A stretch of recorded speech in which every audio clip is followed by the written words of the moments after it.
Républicains. N'en rajoutez pas là, tout est plein.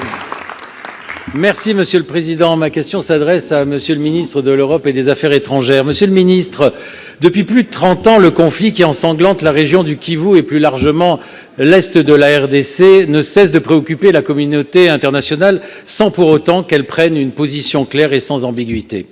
À chaque action des milices, à chaque drame, une condamnation, un soutien et rien de plus. Avec la prise de Goma par le M23, nous atteignons un point de bascule.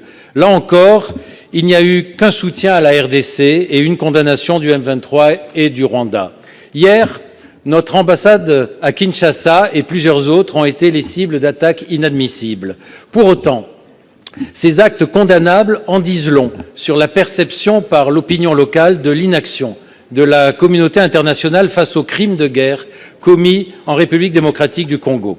Alors, n'est-il pas temps, Monsieur le ministre, d'aller au cœur et au fond du problème, c'est-à-dire de prendre enfin des sanctions ciblées contre le M23 et surtout contre les deux pays qui le soutiennent et l'arment depuis bien trop longtemps, à savoir l'Ouganda et le Rwanda? Monsieur le ministre de l'Europe et des Affaires étrangères, pour répondre à la question, Monsieur Barrot.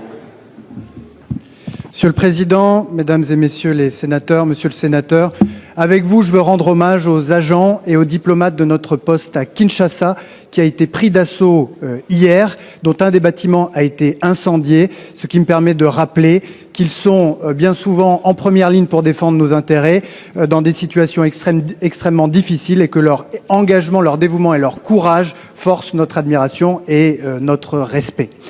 S'agissant des événements que vous évoquez à l'est de la République démocratique du Congo, la France condamne fermement l'offensive menée par le M23 et soutenue par les forces armées rwandaises. Elle porte atteinte à l'intégrité territoriale et à la souveraineté congolaise. Elle aggrave une crise humanitaire qui est d'ores et déjà la deuxième la plus grave sur toute la planète, en ayant provoqué depuis le début de l'année plus de 400 000 déplacements de population, après les 2 millions de personnes déplacées l'année dernière, et en mettant à rude épreuve les forces onusiennes, la MONUSCO, qui sur place protège les populations civiles et dont 3 casques bleus ont d'ores et déjà payé de leur vie leur engagement au service de leur protection. Dans ce contexte, la France se mobilise. Le président de la République, ces derniers jours, s'est entretenu avec les 2 chefs d'État ainsi qu'un certain nombre d'autres dans la région pour créer les conditions du rétablissement du dialogue.